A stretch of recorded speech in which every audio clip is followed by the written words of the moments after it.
सब विचार करते हैं, कोई अपने ही धर्म के विषय में, कोई अन्य के धर्म के बारे में। किसी के धर्म को लेकर चर्चाएं होती ही रहती। कोई भी ऐसा नहीं है जो धर्म के विषय पर विचार ना करता। किंतु वास्तव में धर्म है क्या? क्या कोई ये समझ पाया है? धर्म मनुष्य को दूसरे मनुष्य के साथ, समस्त सृष्टि के साथ सुख से जीने का ज्ञान देता है। यही कारण कि किसी धर्म के स्थान पर मनुष्य को सदा ही शांति प्राप्त होती है। क्या ये आपका अनुभव है? अर्थात धर्म मनुष्य के सारे संघर्षों का नाश करता है। पर ये किस प्रकार संभव है कि किसी मनुष्य को किसी अन्य के साथ कोई संघर्ष ना हो? विचार करें, जहां प्रेम होता है क्या वहां संघर्ष भी होता है? आप कहेंगे हाँ, अवश्य होता है।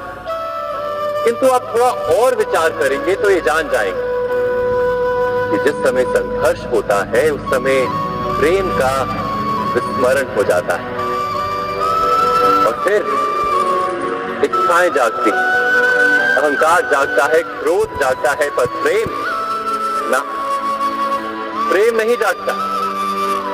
क्योंकि जहां प्रेम जागता है वहां सारे विवाद, सारे संघर्ष, सारे झगड़े नष्ट हो जाते हैं।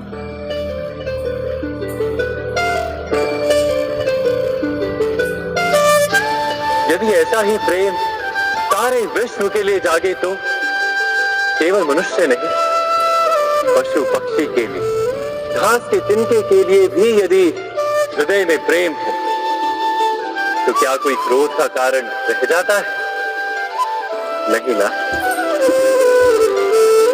एक व्यक्ति के हृदय में दूसरे व्यक्ति के लिए जो प्रेम का भाव होता है, वही प्रेम भाव समस्त सृष्टि के लिए हो तो उसे करुणा कहा जाता है।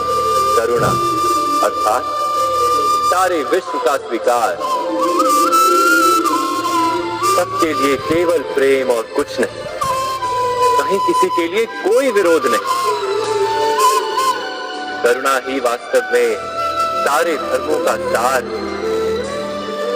धर्म यदि वृक्ष है तो करुणा ही उसका मूल, उसकी जड़।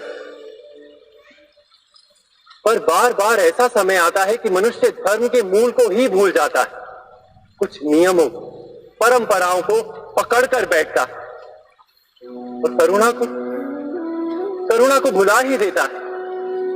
और ये जगत भर जाता है संघर्षों से, ईर्ष्याओं से, शोषण से, क्रोध से, बैर से, अर्थात अधर्म। और तब परमात्मा को अवतार धारण करना पड़ता है मनुष्य को वास्तविक ज्ञान देने की। महाभारत की एक कथा भी ऐसे ही समय की कथा है जब कुछ लोग परंपराओं को धर्म मानकर जीते थे और दूसरे अधर्म से भरे क्रोध, बैर, महत्वाकांक्षाओं के भंवर में फंसकर धर्म का नाश कर रहे थे।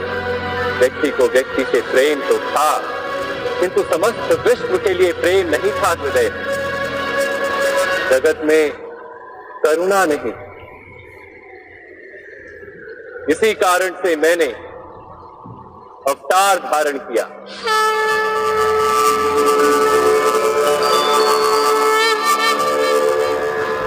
परित्राणाय साधूनां, साधुओं को मुक्त करने के लिए, विनाशाय च दुष्कृतां, बुरा कार्य करने वालों का नाश करने के लिए, धर्म संस्थापनार्थाय, धर्म की स्थापना के लिए वासुदेव कृष्ण प्रवेश करने जा रहा हूं महाभारत की कथा में।